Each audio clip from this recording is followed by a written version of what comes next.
যদিও বা পরে মুসলমান হয়েছেন।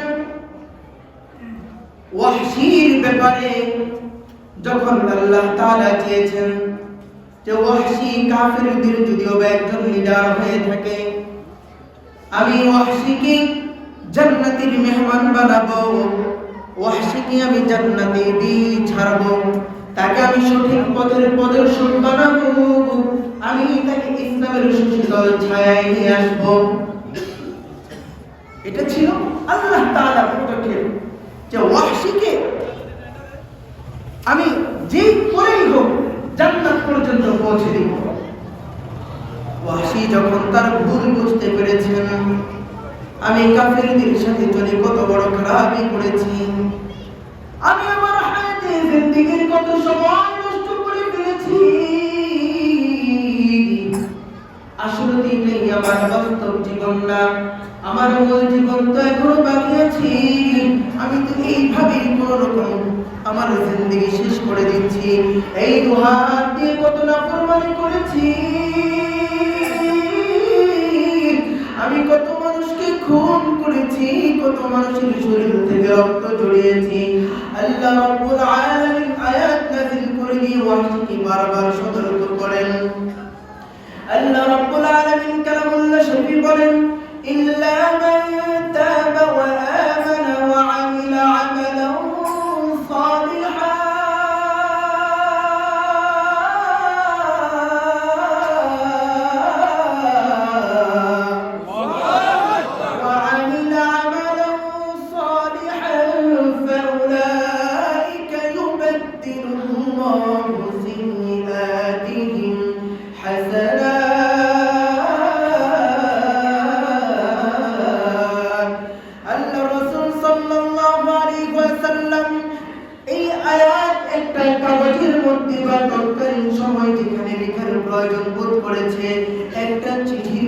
করে লিখে ওয়াহশীর কাছে পাঠিয়ে দিন, কারণ ওয়াহশী তো আরবি মানুষ, ওয়াহশী তো আরবি বুঝে, সে তো কোরআনের আয়াতের অর্থ বুঝবে। তাই রাসূল একটা কাগজের মধ্যে আয়াতটা সুন্দর করে ওয়াহশীর কাছে পাঠিয়ে দিলেন। ওয়াহশীকে বললেন, ওয়াহশী রে, আল্লাহ তোর জন্য মেসেজ পাঠিয়ে দিয়েছে, তুই তোর জীবনকে পরিশুদ্ধ করতে পারবি, তুই তোকে যদি পরিশুদ্ধ করিস ইনশাআল্লাহ আল্লাহ তাআলা তোকে জান্নাতের মেহমান বানাবে। এ ওয়াহশী, আজকে ফিরে আয়,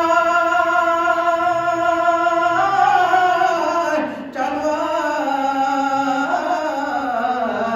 আল্লাহর কাছে তুই তওবা কর, আল্লাহর কাছে তওবা করিয়া তাড়াতাড়ি ঈমান নিয়ে আয়, এইভাবে আমলে সালেহ কর। এইভাবে ওয়াহশী আয়াতটা যখন দেখেছে, ওয়াহশী মনে মনে চিন্তা করলো, জীবনটাকে তো এইভাবে কাটিয়ে দিলাম, আমার জীবনটা তো এইভাবেই নাফরমানি করতে করতে শেষ হয়ে গেল, আমি যদি এখন তওবা করি, আমি তো এইভাবে যদি ঈমান নিয়ে আসি, ঈমান নিয়ে আসার পরে কি আমি ঠিকভাবে নামাজ পড়তে পারবো কিনা? কারণ আমি যদি ঈমান আনি তাহলে মরণ পর্যন্ত আমাকে নামাজ পড়তে হবে, আমাকে রোজা রাখতে হবে, সিয়াম সাধনা পালন করতে হবে, আমি কি এই সমস্ত কাজগুলো করতে পারবো কিনা? এই ভেবে ভেবে ওয়াহশী পেরেশান, ওয়াহশী বড় টেনশনে আছে, না না আমার দ্বারা এটা হবে না, আমি ঈমান আনতে পারবো না, আমি যদি ঈমান আনি তাহলে আমি নামাজ পড়বো কিভাবে, আমার যদি আবার নামাজ ছুটে যায়, আমার যদি আমল ঠিক মতো না হয়, তাহলে তো আল্লাহ আমাকে জান্নাত দিবে না। ওয়াহশী ভেবে ভেবে পেরেশান হয়ে আর সে ওয়াহশী কি করলো, ঈমান আনলো না, আবার চিঠি ফেরত পাঠিয়ে দিল, না আমার দ্বারা সম্ভব না, আমি ঈমান আনতে পারবো না। আল্লাহ তাআলা বার কিছুদিন পরে আরো একটা আয়াত নাযিল করে দিলেন, বলেন সুবহানাল্লাহ, সুবহানাল্লাহ। আল্লাহ তাআলা আবার আয়াত নাযিল করলেন, কারণ আল্লাহর টার্গেট হচ্ছে আল্লাহ তাআলা ওয়াহশীকে মুসলমানদের কাতারে ঢোকাবেন, আল্লাহ তাআলা ওয়াহশীকে মাফ করে দিবেন, আল্লাহ ওয়াহশীকে মাফ করে দিয়ে জান্নাতের মেহমান বানাবেন। এই কারণে আল্লাহ রাব্বুল আলামিন আবার আয়াত নাযিল করেন, ইন্নাল্লাহা লা ইয়াগফিরু আন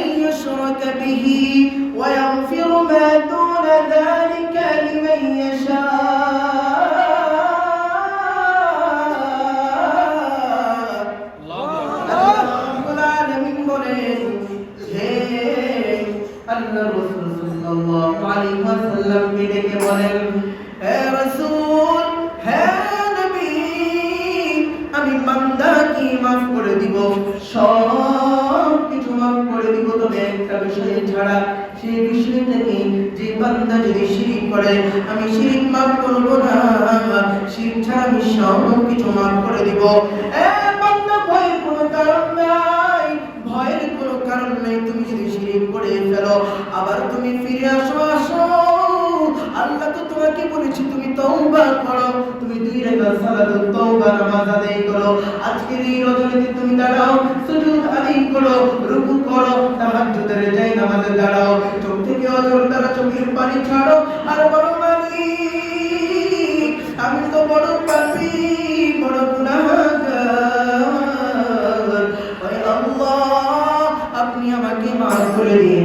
আমি বুঝে না বুঝে কত শিরক করেছি।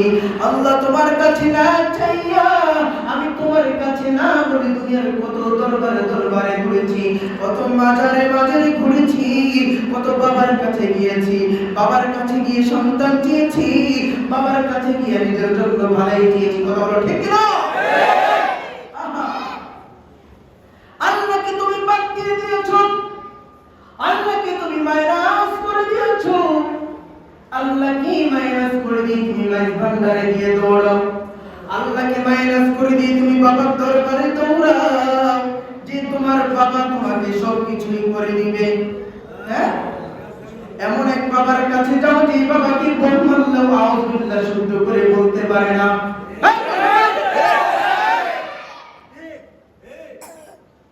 এমন বাবার কাছে যাও, বাবা ক্রিম শেভ করে বসে আল্লাহকে পেয়ে যায়। আপনি লাইফ ভান্ডার শরীফ বলবেন, কোন দরবার বলবেন? আমি মাহমুদ সমস্ত দরবার মোটামুটি ঘুরে আসছি। আল্লাহ বলছে এই কপালটা শুধুমাত্র আমার কাছেই ঠেকাও, দুনিয়ার কোন দরবারে কপালটা ঠেকানো যাবে না। আর তুমি সুন্দর করে যাইয়া বাবার সামনে মাথা নত করে দাও। কোথায় পেয়েছো না?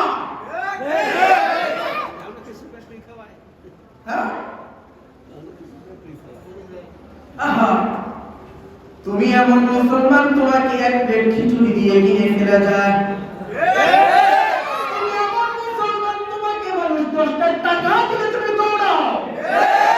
তুমি এমন মুসলমান, তোমাকে মানুষ একটু দাওয়াত দিলে তুমি তার প্রেমে পড়ে আল্লাহকে ভুলে যাও।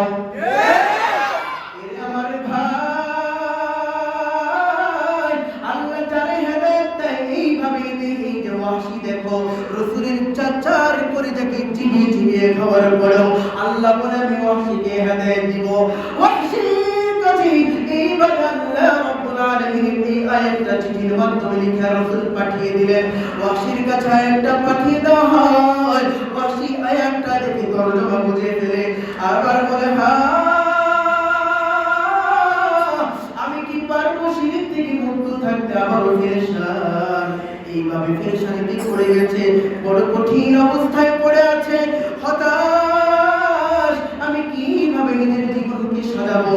এখনো পর্যন্ত ঈমান আনে নাই। লোকটা চিন্তা করে আমি কিভাবে শিরক মুক্ত থাকবো, লোকটা চিন্তা করে আমি কিভাবে তওবা করব, লোকটা চিন্তা করে আমি কিভাবে আমল করব। রে ভাই, চিন্তা করে দেখো, এখনো পর্যন্ত কাফেরদের দলেই আছে, অথচ তার মাথায় টেনশন চলে আসছে। আমি কি আল্লাহর কাছে তওবা করতে পারবো? আমি কি ঠিকমতো নামাজ আদায় করতে পারবো? আমি কি আমল সালেহ করতে পারবো? আমি কি শিরক মুক্ত থাকতে পারবো? এই সব চিন্তার বেড়াজালে আবদ্ধ হয়ে ওয়াহশী আবার পেরেশান হয়ে গেছে। ওয়াহশী এবার ডেকে বলে, না আমি পারবো না, আমার দ্বারা সম্ভব না, আমি ঈমান আনতে পারবো না। ওয়াহশী বড় পেরেশান, বালিশের সাথে মাথা লাগায় কেমন যেন ঘুমাতে পারে না। ওয়াহশী এই চিঠিটা ফেরত আবার পাঠিয়ে দিল, কিন্তু প্রথম কথাই ছিল তওবা করো, ঈমান আনো, আমল করো, আমি তোমাকে মাফ করে দিয়ে জান্নাত দিব। আল্লাহ দ্বিতীয় মেসেজে বলে, ওয়াহশী রে, শিরক যদি না করো আমি তোকে মাফ করে দিব। কিন্তু ওয়াহশী এখনো ভয় আছে। ওয়াহশী এখনো পর্যন্ত ভয় পায়। হ্যাঁ, আমি ঈমান আনতে পারবো, ঈমান আনলে কি ঠিকমতো নামাজ পড়তে পারবো, হ্যাঁ আমি কি আমল ঠিকমতো করতে পারবো, হ্যাঁ আমি কি শিরক মুক্ত জিন্দেগি কাটাতে পারবো, হ্যাঁ আমি যদি এগুলো ঠিকমতো করতে না পারি তাহলে আবার আমাকে জাহান্নামে ফেলে দেবে। এই যে হেদায়েতের নূর ভিতরে আসতেছে, আল্লাহ তাকে হেদায়েত দেবে। পরক্ষণে আমরা কি করি? আমরা তো কথায় কথায় বলি আমার বাপ দাদারা করেছে আমি কেন করবো না। হুজুর আপনি কি বেশি বুঝেন, আমার বাপ দাদারা কি ইসলাম বুঝে নাই? তাই হযরত বলে সম্মান প্রদর্শন তো করতেই হবে। ওয়াহশীর কাছে প্রথম আয়াত ছিল, ওয়াহশী বলল না আমার দ্বারা হয়তো এটা সম্ভব হবে না। দ্বিতীয় আয়াত যখন ওয়াহশীর কাছে পাঠানো হলো, ওয়াহশী তখন বলল না আমি যদি এটা থেকে মুক্তি না পাই, যদি এটা থেকে পদস্খলন করি তখন কি হবে? ওয়াহশী বড় হতাশ। আল্লাহ রাব্বুল আলামিন আবার কিছুদিন পরে কোরআনের মধ্যে আয়াত নাযিল করে দিয়ে বলেন, ইয়া ইবাদিয়াল্লাযীনা আসরাফু আলা আনফুসিহিম লা তাকনাতু মির রাহমাতিল্লাহ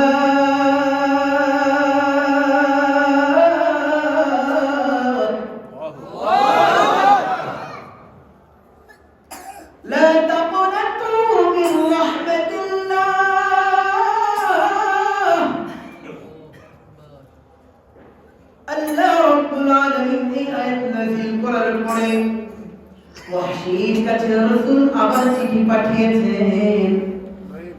ওয়াহশী তখন দেখতে পেলেন এই আয়াতের মধ্যে বলেছেন, হে আমার বান্দা আল্লাহ বড় মায়া করে বড় ভালোবেসে ইয়া আইয়ুহাল মুমিনুন বলেন নাই, হে মুসলমান বলেন নাই, হে মুমিন বলেন নাই, কোন সম্প্রদায়কে উল্লেখ করেন নাই, বড় মায়া করে বলেন ইয়া ইবাদি ইয়া ইবাদি। আপনি আপনার সন্তানকে বলেন আমার বাবা, আমার কলিজার টুকরা, আমার চাঁদ, আমার চাঁদ কপাল। এই বলেন কি বলেন না? জোরে বলেন, বলেন কি না বলেন?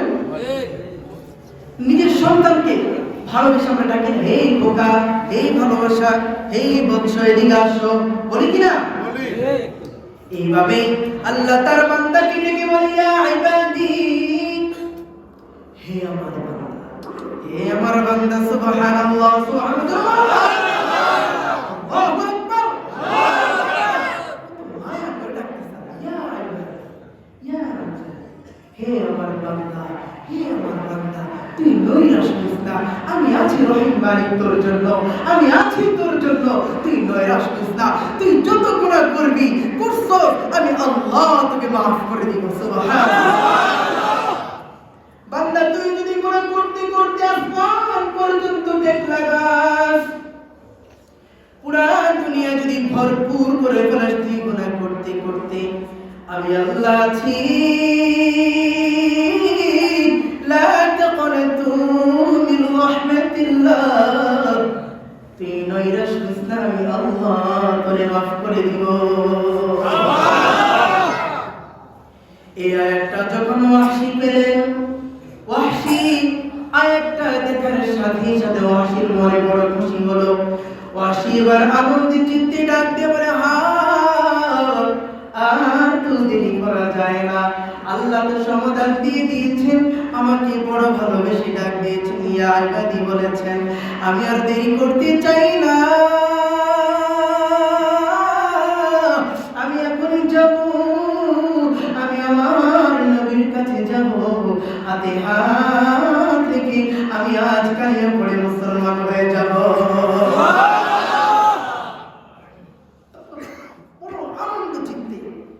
সে দৌড় দেওয়া শুরু করল, পবিত্রতা অর্জন করল, সুন্দর করে গোসল টোসল করে সেজে গুজে গেল।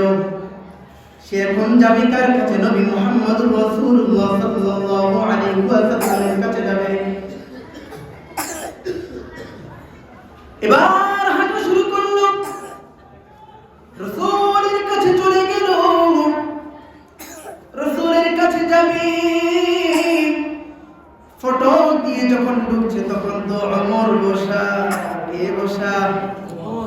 হযরত ওমর রাদিয়াল্লাহু তাআলা আনহু রাসূলুল্লাহর সামনে বসা, হযরত আবু বকর রাসূলুল্লাহর সামনে বসা।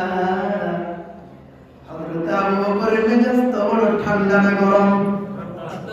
বড় চমৎকার, বড় ঠান্ডা মেজাজ। কারণ তিনার মেজাজ তো এমন মেজাজ, তিনি চায় যেন সকলকে ক্ষমা করে দিন, সব কিছু ঠান্ডা মাথায় সমাধান করতে চায়। তার নাম হলো হযরত আবু বকর। অপরদিকে বসা কে? জোরে বলেন, জোরে বলেন কে? আর জোরে বলেন কে? আর জোরে কে? হযরত ওমর রাদিয়াল্লাহু। হযরত ওমরের মেজাজ খুব ঠান্ডা ছিল। জোরে বলেন, আর জোরে বলেন। বড় গরম ছিলেন মেজাজ হযরত ওমর। হযরত ওমর এমন এক ব্যক্তি যার মেজাজ এত গরম ছিলেন, ওমর যে রাস্তায় হাঁটতো শয়তান পর্যন্ত এই রাস্তার পাশেও যেত না। এত কঠোর ছিলেন। এবং হযরত ওমর রাদিয়াল্লাহু তাআলা আনহু যে মেজাজ ছিলেন, এটা ছিলেন মেজাজে ওহী। তার আল্লাহ রাসূল সাল্লাল্লাহু আলাইহি ওয়াসাল্লাম বলেন যে লাউ কানা বা'দি নাবিয়্যুন লাকানা ওমর, যে আমার পরে যদি কেউ নবী হতো তাহলে সেটা কে হতো? ওমর হতো। তার মেজাজের উপরে, তার মানে চিন্তাধারা এত গভীর ছিল, তার চিন্তাধারার উপরে আল্লাহ রাব্বুল আলামিন 21টা আয়াত নাযিল করে দিয়েছেন। সুবহানাল্লাহ। সেই ওমর বসা, ওয়াহশী যখন ফটকের মধ্যে ঢুকলো, হযরত ওমর একেবারে তার চোখ যেন কপালে উঠে গেল। এ ওয়াহশী, তুই বুঝি এখানে আসছিস? কেন আসছিস? ওয়াহশী তার তলোয়ার বের করে ফেললো, নাঙ্গা তলোয়ার হাতে। এবার ওয়াহশী এদিকে আস্তে আস্তে ঢুকে, ফটক দিয়ে যখন ঢুকে গেল, আর ওমরের তো মাথা পুরোপুরি গরম। ওমর কয়, হুজুর আপনি যদি বলেন ওকে কিন্তু আমি এখনই শেষ করে দেব, আমি আর কোনো দেরি, কারণ সে রাসূলের চাচার হত্যাকারী। এইভাবে তো ওমরের মাথা গরম। রাসূল ডাকতে বলে, হে ওমর, সব জায়গায় মাথা গরম করিয়েন না, সব জায়গায় মাথা গরম করলে কিন্তু চলে না। আপনি ওয়াহশীকে আসতে দেন। ওয়াহশী তো আজকে আমাদের এই নতুন দলে আগমন করছে, অথবা আমাদের দলের আগমনকারী ব্যক্তি। আপনি কি জানেন না হে ওমর, আপনি হয়তো জানেন না, আল ইসলামু ইয়াহদিমু মা কানা ক্বাবলা, যে কেউ যদি ইসলাম ধর্ম গ্রহণ করে তার পূর্বের সমস্ত গুনাহ আল্লাহ রাব্বুল আলামিন মাফ করে দেন। আপনি কি জানেন না? হযরত ওমর সাথে সাথে শান্ত হয়ে গেল। ওয়াহশী রাসূলের হাতে হাত রেখে কালিমা পড়ে মুসলমান হয়ে গেল। সুবহানাল্লাহ। রাসূল তাকে পড়ে দিল, লা ইলাহা ইল্লাল্লাহ মুহাম্মাদুর রাসূলুল্লাহ সাল্লাল্লাহু আলাইহি ওয়াসাল্লাম। তারপরে এখান থেকে একটা বিষয় অনুভব করা যায়, এই যে ঘটনাটা, তিনটা আয়াত নিয়ে আল্লাহ যাকে চান তাকে হেদায়েত দান করেন। ঠিক তেমনি ভাবে আবু জাহেল তার জীবদ্দশায় রাসূলকে দীর্ঘ সময় পর্যন্ত পেয়েছে। চাচা হওয়া সত্ত্বেও আবু জাহেল কি হেদায়েত পেয়েছে?